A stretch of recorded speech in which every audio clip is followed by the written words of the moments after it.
Hello, and welcome to the Dissing My Ability podcast. I am your host, Ken Meeker. My guest for this week, it is Dr. Martin Mendelson. He is a personal friend of mine, and he also hosts a fabulous podcast called Conversations with Doc Martin. And just the name alone should give away how fabulous it is. But it's a great podcast, and he was fortunate enough to be invited on as a guest about a year and a half ago. His podcast is basically focused on, I would say, overcoming adversity and challenges. And it's a really amazing podcast about resilience, and it's a really hopeful podcast. I hope everyone has an opportunity to check it out and listens to it. His guests are incredible people, very accomplished, and they have powerful messages of hope. And I find it quite inspirational. So thank you, Martin, for coming on to my new show. And if you could please, introduce yourself to the audience and let them know a little about yourself, what it is that you do, and if you could, your disability and how disability has personally affected you. Yes. So first of all, thank you for the kind invitation. And you certainly fall into that category of guest. I really enjoyed our conversation when we sat down and recorded for mine. So thank you very much. Don't hold this against me. I'm a dentist by training, and my disability occurred earlier in the aughts. I think it was like 2003, 2004, where I had to stop practice due to pain issues in my hand. I was actually misdiagnosed for about 7 years. They didn't know what was going on. Was on all different types of pain medications, thankfully not narcotics or opioids. And I was finally correctly diagnosed in 2010, which got me out of daily pain. But at that point, I had already begun to transition my life. And so for the last 11 years, I've been an executive vice president and a resident faculty member of Spear Education, which is the largest continuing education center for dentists in the world. However, about 7-8 years ago, I decided that I wanted to be better from a communications perspective. And so I went on a journey of certifications in professional coaching, executive coaching, team facilitation, emotional intelligence, happiness studies. And so today I basically split my time now between Spear Education and my firm called Metamorphosis Coaching, where I work with teams and or organizations to help increase communication, transparency, trust, which ultimately ends up translating to bottom line business growth. So today I very much am steeped in keynotes and workshops and private coaching, and it's super fun and really an honor to get to interact with the people that I do. Awesome. Yes, I love what you do as well. And I hold nothing against dentists. Well, you know what? I fall asleep at the dentist. So you know what they say about dentists? It's like we went to school for 80 years. We work 3 days a week, and we're just trying to fund our next boat. None of which is actually true. So yeah, it's one of those things. It's one of those things. I can attest you don't have a boat that I'm aware of. So that's true. And so I love dentists. I like having my teeth. You mentioned that you had to make a lot of changes due to pain and due to, your condition, which was, misdiagnosed for such a long time. But you consider the changes positive. Can you elaborate on that, since it was a career that you studied for, you went to school for? Sure. So I'm sure that there was at least at some point a sense of loss associated with that. Yes. And change can be hard, but it's not negative. So can you sort of elaborate on how you have morphed into the changes being where you view them as positive? Sure. It was very jarring at first, because although the symptoms came on relatively slowly, when the decision was finally made that I literally can't do this anymore, that felt very sudden and very abrupt. And so I was actually out of work for 13 months in the beginning of this new journey. Thankfully, I had a private disability policy, which, helped pay bills, but at the same time, it was a fraction of the income I was making. And so one of the first people that I spoke to in that time was a fellow disabled dentist who had pivoted herself and actually had a job at National Institute of Health. And she said something to me that will always and forever be in my brain, which is, you always got to remember you're not just a dentist. And so one of the things I've been working on with other professionals today, and I believe why my message resonates to any person who identifies themselves with what it is they do or certain attributes about them, is that whoever we are more than just the label we give ourselves. Mm-hmm. And so that was a very traumatic experience to actually figure out who I was without the label. Yeah, I hear you on that. I think a lot of the times, especially at least my experience has been with professionals, they tend to identify Mm-hmm. first Yeah. with their profession or their career. What Yeah. are you? Well, I am a, dentist, or I am a Yeah. lawyer, a doctor, the higher, degree of professional, so to speak, Yeah. the more they identified as that versus just being a person, or, conversely, like a father or a husband or a dad or whatever it might be. They don't label themselves as that first. They take sort of the human aspect out of it. Yes. And so, Agree. yeah. So one thing that you touched on, that I'd like to touch on, is the psychological aspect of Mm-hmm. encountering disability. Because Mm-hmm. being out of, when it first happens, it's a trauma, Yeah. right? And trauma is painful. It's difficult. I know when I encountered disability, I had a very strong support structure. I Mm-hmm. had a strong family. I had and unfortunately, not everybody has that. It's just a sad truth that exists. And overcoming that trauma, overcoming that psychological pain, I think is the first crucial step towards moving through disability, because you don't get over it, you move through it. Mm-hmm. How did you tackle that? How did you sort of move through that trauma? Yeah. I think it was a bit of a journey, frankly.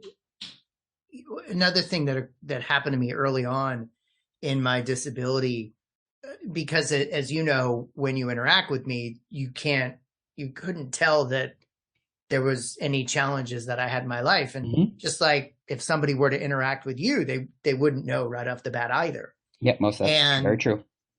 so I recall one time, the only time I was ever yelled at by a physician, and it was appropriate actually, and it again really stuck with me.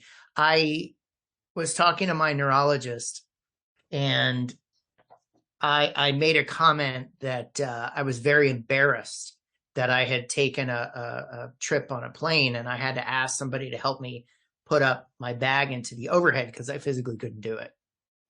And he looked at me and he said, "Don't you ever be afraid to ask for help." Mm-hmm. He said, "Do you have any idea how many patients I have that it literally takes them 2 hours to get out of bed in the morning? And once they finally do get out of bed and they're functional, if they were in society, you wouldn't necessarily know.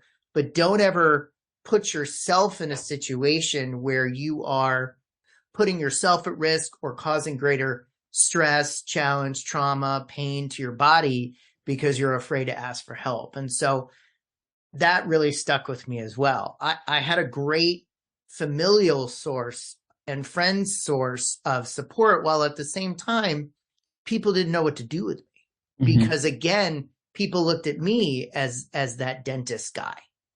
It's still to this day, I'll go to parties and people say, what do you do? And it comes out of as that I'm a dentist. And it's so funny. Like so many people will look at you and go, "I hate the dentist."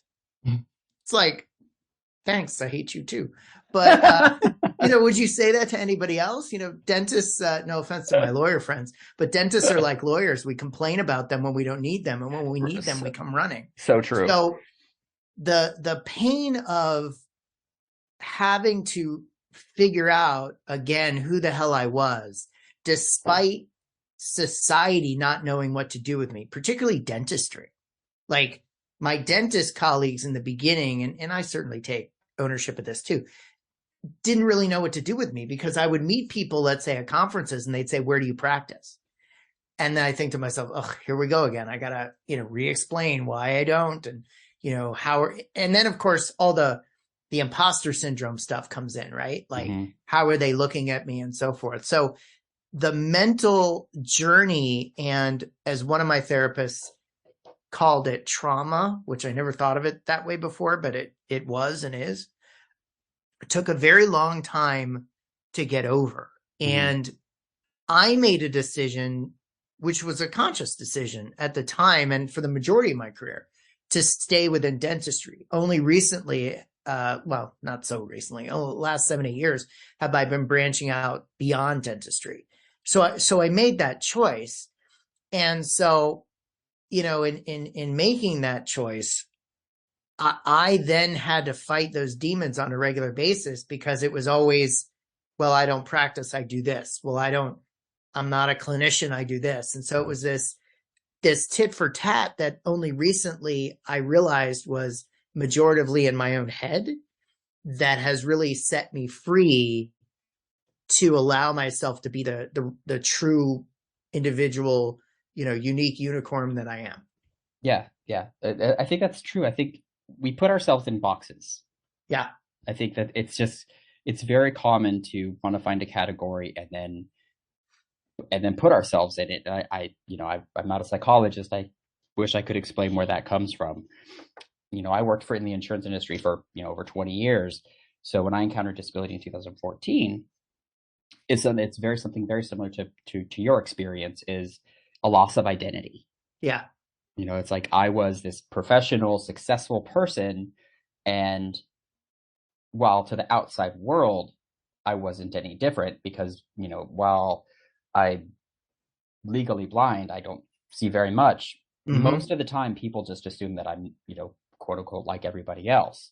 Yeah. And, I use Uber and Lyft a lot. Mm-hmm. Mm-hmm. And almost 99% of the time, they are shocked that my vision is so low. Right. And they're like, Yeah. oh, and often I hear, oh, well, I'm sorry. Yeah. Like, don't be. I'm fine. Yeah. And, living with a hidden disability, because I would consider mine hidden, similar to yours, people Yeah. don't make that assumption that, oh, well, this person, they figure that you're able-bodied. Or my favorite is when I tell them I don't see very well, because I don't want to necessarily always have to explain, especially to a stranger, what's going on Yeah. physically. They're like, oh, well, I wear glasses too. Not the same thing. Yeah. Yeah. Yeah. It's interesting you bring that up because I haven't thought about that in a while, but you're right. Even to today, people that I meet, and I've been so fortunate in life because Spear Education, the firm that I'm a resident faculty member with, I mean, we're the largest continuing education firm for dentists in the world. And I've been with them for over a decade, and I get spotted in airports because I've been on so many videos that literally tens of thousands of dentists have seen. And yet still, even people who know my background, or at least know of Spear, and then make a connection, and then they'll say so often, do you still practice? And I say, no, I don't have the ability to. You're right, Ken. They say, I'm sorry. Mhm. And so it's very interesting because it's an attempt by the other person to be compassionate. But at the end of the day, what does it say about them as it relates to how they view themselves? Mm-hmm. It's fascinating. I hadn't thought of that before. Yeah, it's something that I get it all that, oh, well, I'm sorry. Well, I'm not. Yeah. Thank Yeah. you. Thank you Yeah. for the for trying, for the empathy, but I'm fine, Yeah. Did it suck? Yes. Yeah, exactly. Exactly. But I I'm don't look at where I was, I look at where I am. correct. Correct. And, something happened to me just the other day, which I haven't even gotten a chance to share with you yet. And it's been very transformative for me. I'm enjoying what I'm doing professionally today more than I've ever probably been in my life since I ceased clinical practice. And I had a really good day last week. I had some really good meetings with some companies I'm really excited to do some work with. This mantra that I had been using for years when things were good popped into my head, which was, it's going to be okay. Mm-hmm. And all of a sudden, out of nowhere, the proverbial clouds parted. And I thought, no, it is okay. And it's changed me, Ken, because instead of, in essence, the way I choose to interpret this, instead of looking at the present, or excuse me, I'm sorry, instead of continuing to look to the future as it will be okay, pulling things back and being present and saying it is okay. Mm-hmm. validates where you are today rather than invalidates where you are today by continuing to look at the future. Yeah, live in And the present. it's made such an impact on me. That little, twist of the tongue has really impacted me very significantly. It's fascinating to me. I believe it because those little changes in mindset and something that I tell people all the time similarly is you must choose happiness. Yep. It does not happen to us. You must Yes. choose it. It doesn't make it easy. It doesn't make it, sometimes it can be very elusive, but you Yes. must choose it and you must want it in order for it to happen because it doesn't happen to us. Yes. And it's similar to, it is okay. Yeah. I am okay today, even if I'm having a bad day, I am Yeah. still okay. Yeah. And I think that attitude, it doesn't make it easy because I think, on the surface, people are, oh, well, it's so easy to say that. No, Yeah. it's not. It's not easy Yeah. to say it some days. Some days it's really hard, but it matters. Absolutely. Well, and it really does. And there are so many individuals that when this subject kind of comes up, they end up pivoting into this. Well, that's toxic positivity. Toxic positivity is a very different thing than happiness. Yes. And it's something that I talk about quite often in my lectures, which is toxic positivity is just always looking toward the bright side, that Yep. everything is good, everything will be okay.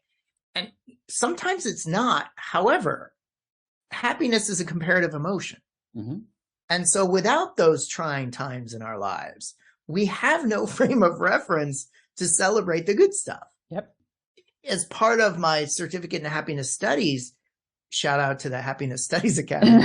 I didn't even know there was something called that. Yeah, That's awesome. yes, it was founded. It was founded by Dr. Tal Ben Shahar, who honored me as a guest on my podcast, and we talked all about SPIRE, which is an acronym he has developed, which is the components of happiness. Yeah, see, I know that, but I didn't know there was a happiness institute. That's yeah. fun. Yeah. So for your listeners, it's an acronym that stands for spiritual, physical, intellectual, relational, and emotional. And these are the components of happiness. And I always like to pause and say, now, don't get stuck on the S that's spiritual, because spiritual is not necessarily deity related or organized religion related. It's about presence and purpose. Yep. And so when you dive into the components of SPIRE and what Dr. Ben Shahar teaches, it can be very transformative, because if you then think about SPIRE and you lay it over a really good day that you've had in the recent past, what you'll realize is that really, really good day had all or almost all of those elements. You were present in the moment. You were either doing something physical or enjoying something physical, like a wonderful meal with friends or family. You were curious intellectually. Maybe you learned something, or maybe it was something like, I never knew that before. You were connected to people relationally, and you got that sense of well-being relative to your emotional connection with the people that you're with. Mm-hmm. And when you lay SPIRE over a really, really good day, you sit back and you go, okay, so how can I bring more of those elements into my life on a regular basis with intention? Yep. Which is what you were just saying, as it relates to happiness as a choice. Yep, absolutely. And I think conversely, when those elements are missing or not present, is when we have those negative experiences. Absolutely. The other thing Dr. Ben Shahar talks about is focusing too much on like one area. Like let's take physical, because it's easy to use an example. If you're so focused on the physical and all you're doing is going to the gym, in your free time, then how is that satisfying your relationships? How is that satisfying your curiosity? How is that satisfying your sense of purpose, presence, and spirituality? So, and you can take any one of the letters of the acronym and talk about, if we're spending all this time trying to be present, well, how are we actually relating to other people? How are we emotionally connecting to other people? So it's a balance, if you will, which I kind of like. Not kind of like, I do like, because it's not like as the phrase goes, it's all in moderation, so to speak. Yeah, it's And I about think that makes a balance. lot of Yeah, sense. I think balance when it comes to those things is super important. If you focus, like as you said, on one thing, there's a cost associated with if you are Yeah. focusing on one thing too Yeah. much, over something else. It's you have to Yeah. find that a way as best you can is to sort of balance those things out. Absolutely. And I think you're spot on right there. You had touched on something a little while ago that I'd like to circle back to, and that was imposter syndrome. Hmm. Because I think that there's often it's a lot of confusion about what it is and how it manifests sometimes. I know I Right. encounter it from time to time, Right. and I think a lot of people encounter it, but sometimes it can be a little hard to identify. Hmm. Hmm. So I'm hoping you might be able to expand a little bit on how Sure. you've encountered it and how you recognize it, acknowledge it, and then move through it and go to Yeah. the other side. Yeah. So we take a look at imposter syndrome. It's basically the belief that you shouldn't be there, Mhm. Yeah, or the idea that you're a fraud. yeah. And interestingly enough, I was doing some research recently, and interestingly enough, it seems to affect successful people to a higher degree, which is Yeah, interesting. yeah. It can't be in the perfect. Yeah, the higher. Yep. I've read studies that are similar to that. Yeah. Yeah. So it can be somewhat hard to define for some people, but I think the symptoms speak for themselves. So the symptoms would be, I don't belong here, or eventually they're going to find me out, Yep. or I just got lucky that this thing that went so well went so well. Hmm.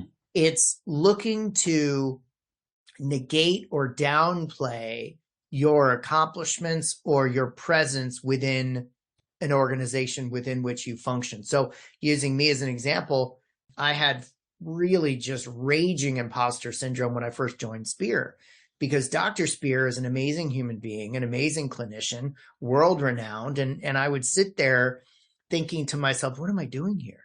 Like, why am I here? How did I get here? Well, they're going to find me out eventually. Like, Hmm. all of this stuff that would go through my head that's symptomatic and of what imposter syndrome is. So in terms of having to kind of work through it, we as human beings, interestingly enough, have millions and millions and millions of thoughts that go through our heads every day. Estimates are anywhere between 12 and 50 million a day, which is insane. Which I kind of question. That's a big number, but I don't know. You've never looked inside my head. It's kind of. Anyways, as you were going to say, yeah. sorry. So and it's been reported that 70 to 80% of those are negative. Mm. And so what ends up happening is we have this recording in our head. As you know, one of my favorite books of all time is The Untethered Soul by Michael Singer.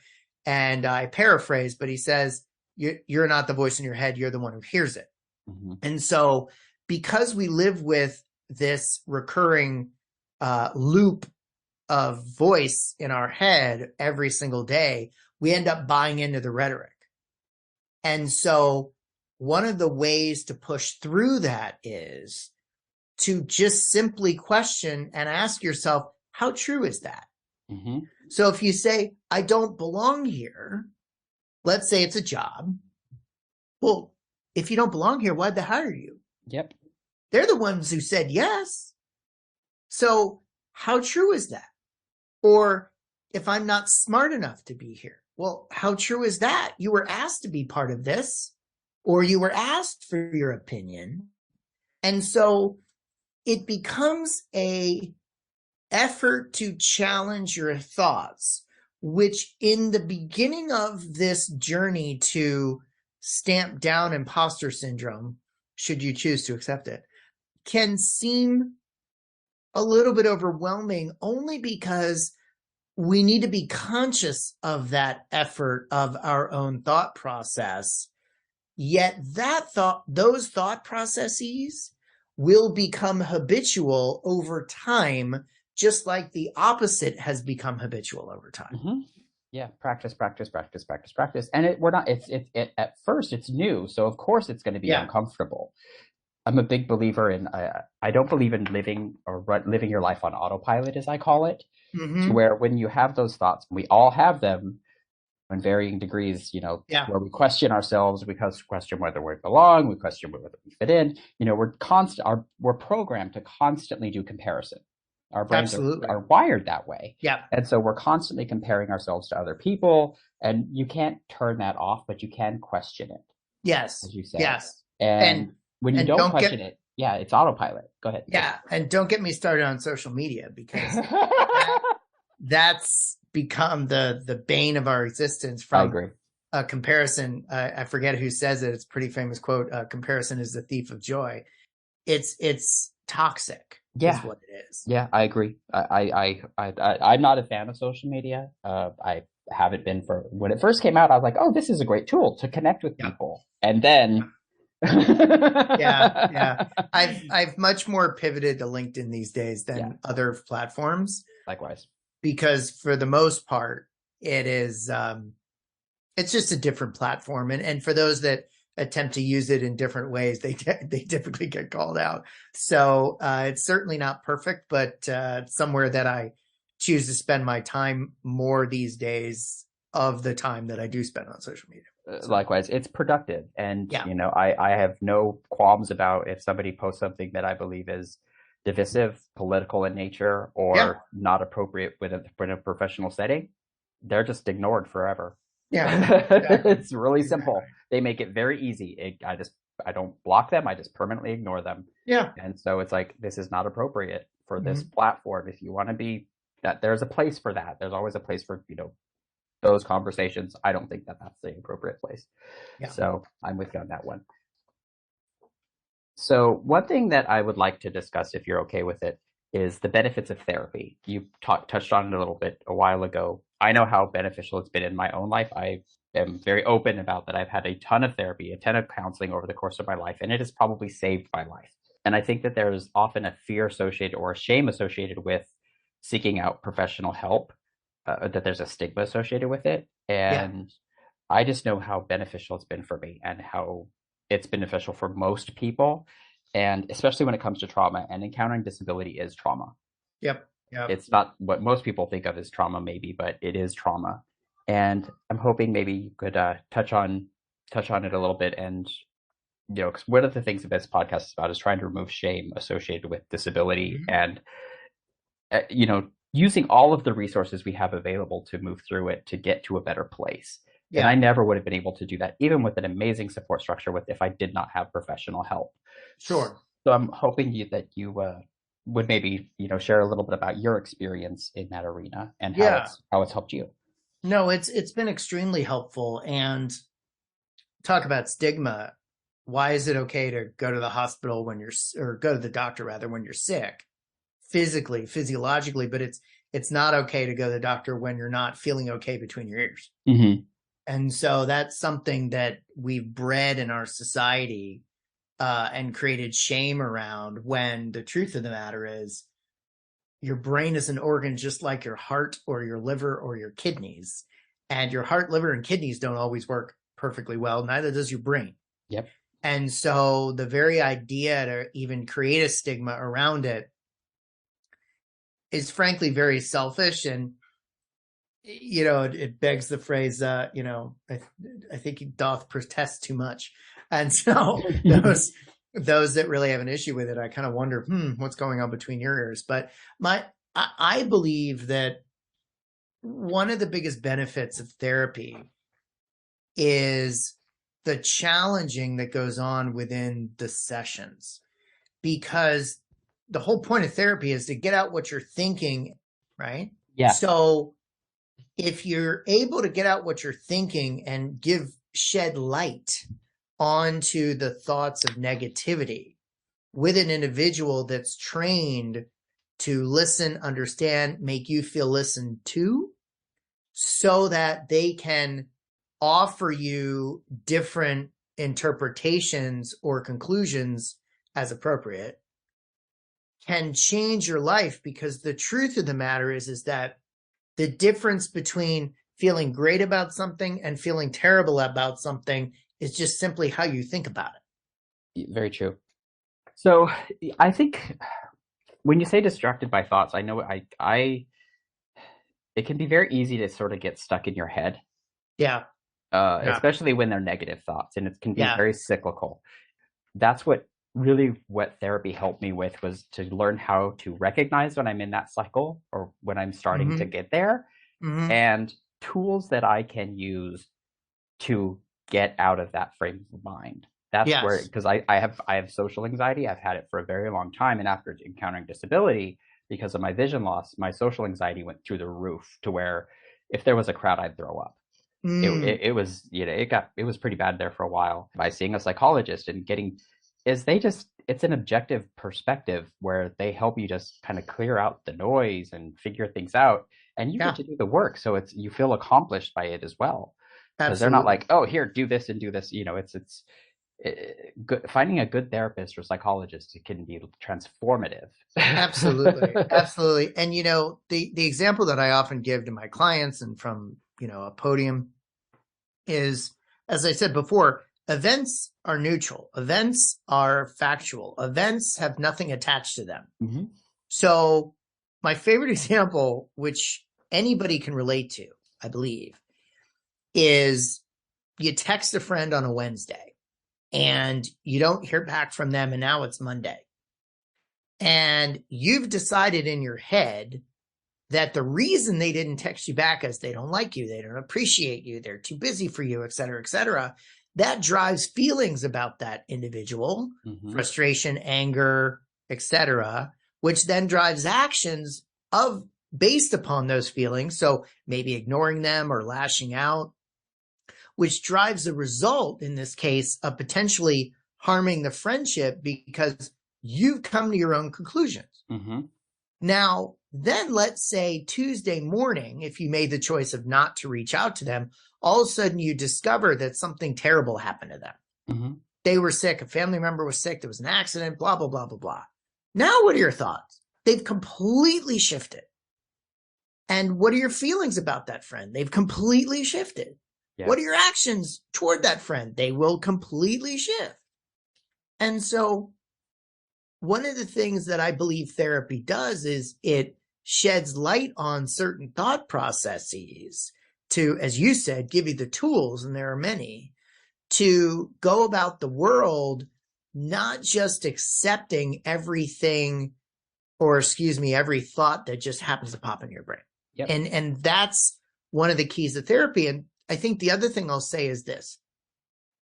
There comes a point, and this occurred for me too, and I've been open about this. There comes a point where you've been through the therapy, you have all the tools, you're attempting to use the tools, and just something isn't right.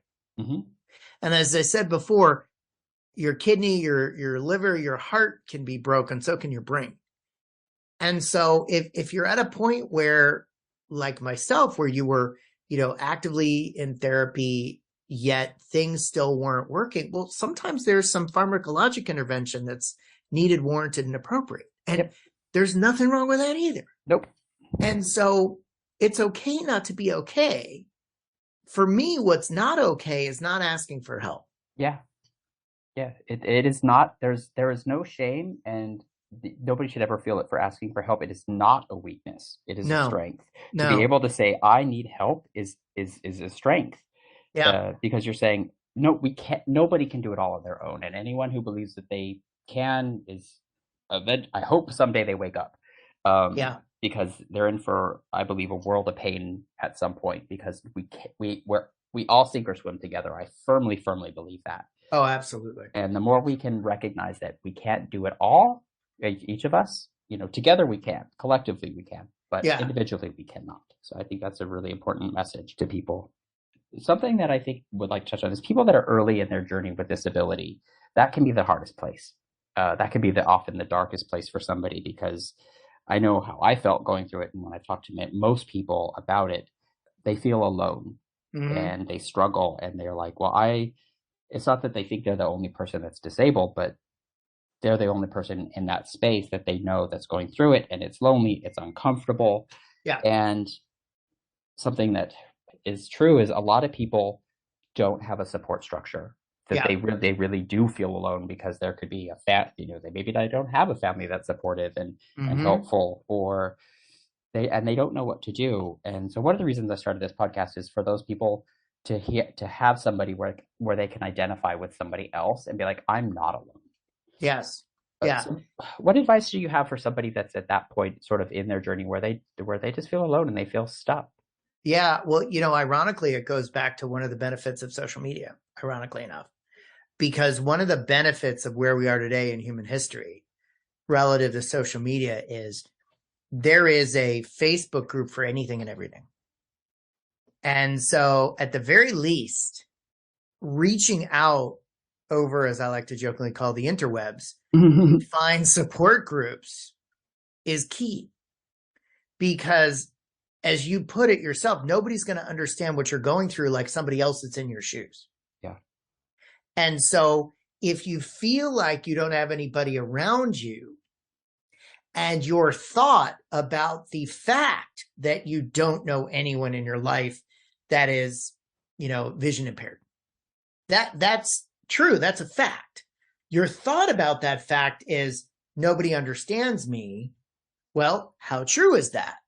Who can I reach out to? Just literally search on support groups, either online or in person in your area. And, not everybody lives in major metropolitan areas. So in many situations, it is, internet mediated because there's no other option. But finding your people is critical.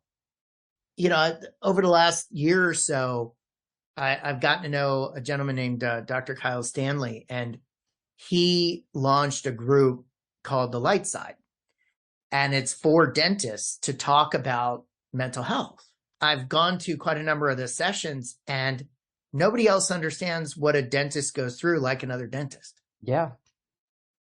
Part of what we do, boy, talk about thoughts, feelings, actions, and results.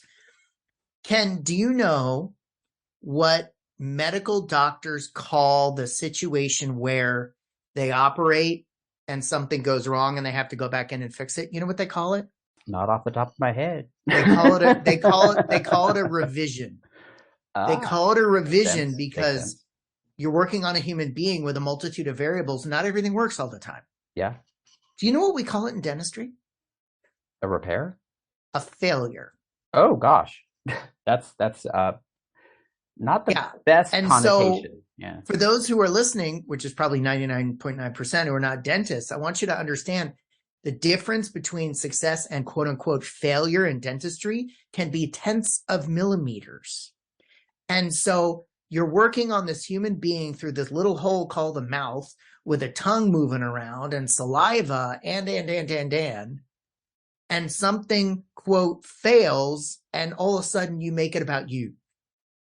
Yeah. And so the point to this sharing of this reality of dentists is that what I saw and what I witnessed and in Kyle's group, The Light Side, was this ability to share common challenges to then therefore challenge those thought patterns, to then have a more healthy relationship with facts so that you don't interpret them in a given way that isn't in supportive of your own mental health. Yeah, because failure is this tough word, especially when you're dealing with such precision. It's like, I had a crown. It didn't fit right. It wasn't a failure to me. It was okay. They went and they fixed it. They saw the problem. That's what they do. Absolutely. That's what somebody does. That's what you do in any industry. Absolutely. Okay, there's a problem. It's not accurate. Let's fix it. It's not a failure. Exactly. I had no idea about that. That could be very, absolutely damaging to someone's psyche to constantly. Absolutely. How often is something perfect the first time around? Very rarely. That's a very high standard to be expected to live up to. Wow, I had no idea. Thank you for sharing that. And I'm glad that there's a support structure for it, at least now, that where people can talk about it with people that get it. Yes. Yeah, we're actually doing our first in-person workshop in January. We're super excited. We're calling it Light Side Live. And so Kyle and I are joining forces for our colleagues in California. We're super excited about it. So it should be very enlightening, very important, and very fun. So we're excited about it. Very awesome. Very awesome. Congratulations on that. Thank you. So I think that's a good place to end. So I want to thank you very much for coming on, Martin. I really appreciate it. If you would be so kind as to let everybody know where they can find you and find out about your podcast and if they're interested in more about learning about you. Yeah, I mean, it's the simplest thing is to go to my website, which is just my full name, martinmendelson.com. And it has a link to the podcast and link to my other social media uh, handles. All of my social media typically is I use the username Metamorph Coach. And so you'll find that linked on my website as well. Yeah, I like calling you Doc Martin because that's just more fun. Thank you. Everybody has a little chuckle when I'm like, because it's fun and Yes. it's tongue in cheek, which is one of the things I like. Well, it's the way I look at it is it's my name and my legal degree, so I can use it. Yeah, absolutely, absolutely. It's because it's not inaccurate either. Right. So thank you so much for coming on. This has been great. You're welcome. And thank you to everyone out there listening to the Dissing My Ability podcast, where every week guests and I discuss how it is possible to overcome the challenges associated with living with disability, removing the senses of shame and otherness that so many people who are differently abled struggle with. I'm your host, certified professional coach and owner of Vitality Coaching, Ken Meeker. Please make sure to subscribe, share, and like the Dissing My Ability podcast. Have a terrific week, and please remember to be kind to yourself and to others.